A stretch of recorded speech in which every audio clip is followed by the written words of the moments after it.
आताची मोठी आणि ब्रेकिंग बातमी वर्ध्यातून. वर्ध्यातील कंत्राटदारांचा थकीत 715 कोटी रुपयांवरून कंत्राटदारांचा संताप.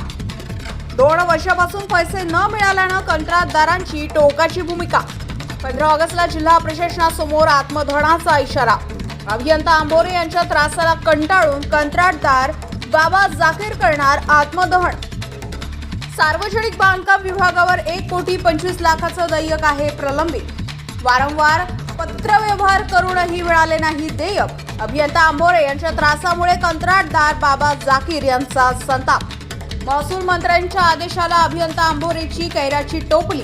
कमिशनच्या खोरीसाठी थांबविले कंत्राटदार बाबा जाकीर यांचे देयके. बाबा जाकीर यांचा आंबोरे यांच्यावर गंभीर आरोप.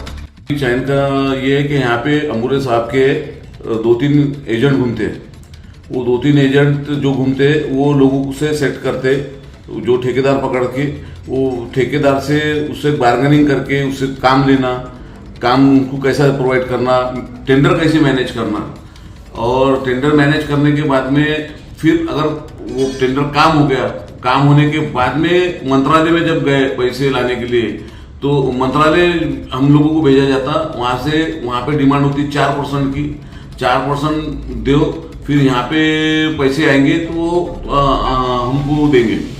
तो ये सब मैटर में सारे छोटे ठेकेदार और सारे लोग त्रस्त हो गए. किसी के पास काम है, किसी के पास में हजारों कोटी के काम है, किसी के पास में 2 रुपए का काम नहीं है. दूसरी बात ये कि इतने एजेंट इनके वाले जो घूम रहे हैं यहाँ पे PWD इसमें, तो वो एजेंटों की भी चौकसी होने को ना, अंबुरे साहब की भी चौकसी होने को ना, और नहीं हुई तो मैं कलेक्टर ऑफिस में जाके, मेरे यहाँ पे अगर ये भी मिस भी कर दिए इन्होंने, तो मैं कलेक्टर ऑफिस में जाके कलेक्टर को बिना बताए उसके कैबिन में घुस के वहाँ पे आत्मदहन करूँगा. मैं तो गवर्नमेंट से ये गुजारिश करूँगा कि इन पे ईडी की कार्रवाई हो और इनकी पूरे प्रॉपर्टी की चौकसी करो. इनके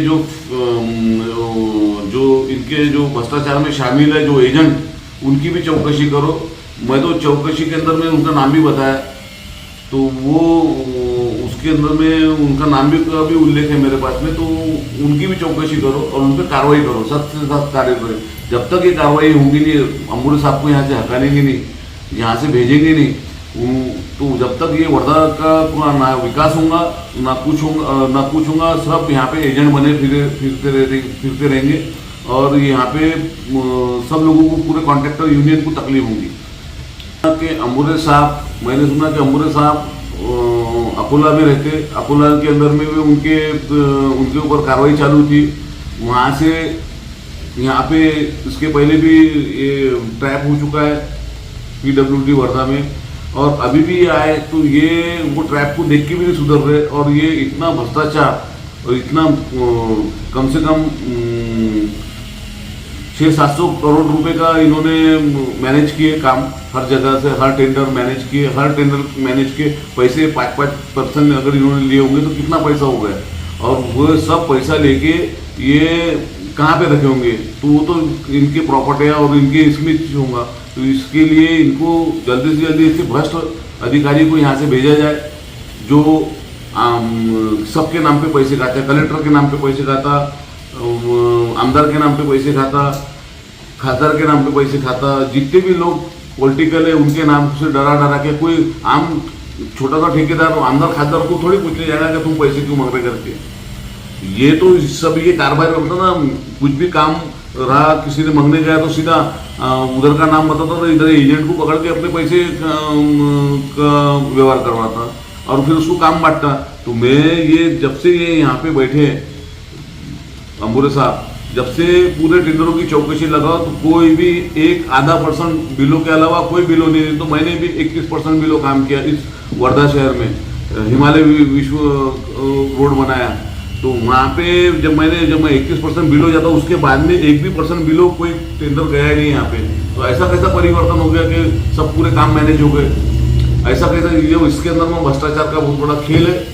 और ये भ्रष्टाचार को खेल को उजागर करने के लिए मैंने आत्मदान की धमकी दिया था. और मेरे जो इतना नंगापन मैंने लाइफ में देखा नहीं कि जो ये प्रशासन के जो लोग खुले से पैसा खा रहे, खुले से पैसा मांगते हैं, पैसा खूब होना पैसा पैसा पैसा करके इतना अंधे हो गए कि सिर्फ पैसे के पीछे दौड़ रहे हैं और तकलीफ दे के कॉन्ट्रैक्टर को कोई भी काम के लिए तकलीफ दे के पैसा निकालना चाहते हैं कॉन्ट्रैक्टर की तरफ से। कॉन्ट्रैक्टर अपने घर से घर बेच के पैसा देगा क्या लोगों को? जितने भी अंबुरे साहब के रिश्तेदार, उनके एजेंट, उनके जितने भी दोस्त, नजदीक के जो दोस्त है, जो एजेंट बने फिर रहे हैं अभी, उनके पूरे प्रॉपर्टी की ईडी से चौकसी होना चाहिए। और जितने भी उनके यानी एजेंटों के पास की जो प्रॉपर्टी है, जैसे कि अभी उन्होंने साथ में मिलके एक आरएमसी प्लान डाले, उसकी भी चौकसी होना चाहिए। और जितने भी इनके जो पिछले भ्रष्टाचार है जो अकोला सिटी में हुए, उसकी भी चौकसी करके इनसे पैसा गवर्नमेंट को ईडी चौकसी करके इनसे पैसा निकालना चाहिए। और यहाँ पे मैं बोलता हमारे देवेंद्र फडणवीस साहब, इनके एरिया का जो विदर्भ में इनका एरिया पड़ता और इनके एरिया में महात्मा गांधी के जमीन पे अगर पूरा काम अगर अंबुरे साहब घर से बैठ के करते होंगे और ऑफिस में आते नहीं, लोगों को टाइम नहीं देते बात करने का, काम करने का, तो ऐसा घरगुती शासन तो चलेगा नहीं। तो जल्दी से जल्दी मैं उनसे हाथ जोड़ के विनती करता कि अंबुरे साहब की चौकसी करके उनको यहाँ से रवाना कर दीजिए। मुख्यमंत्री देवेंद्र फडणवीस साहब से ये मेरे दिल से मन से मैं उनसे ये बात कर रहा कि उन्होंने इस पे संज्ञान लेके इस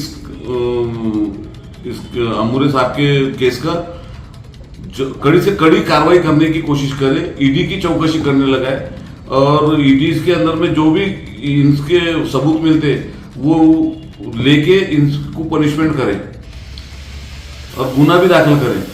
क्योंकि हर कोई आएगा वैसे ही करके जाएगा तो फिर लोगों को अपना कानून हाथ में लेने की जरूरत बारी आ जाएगी। समय आ गया आपके लोग अपने हाथ में कानून ले, अगर न्याय अगर ऐसा नहीं मिलेगा तो फिर लोग अपने हाथ में कानून लेंगे, फिर कानून लेंगे तो फिर उनकी भी जिंदगी खराब और अगले वाले की भी जिंदगी खराब। तो फिर ऐसा ना होते हुए तो आपके पास में पावर है, आपके पास में हर चीज है, आप शासन चला रहे महाराष्ट्र में, तो आपने ये सब देखने को ना, और आपके नजदीक 85 किलोमीटर पे इतना बड़ा भ्रष्टाचार और इतना ये हो रहा, तो इसकी पूरी चौकसी करके ईडी से इनके ऊपर कार्रवाई करने को ना।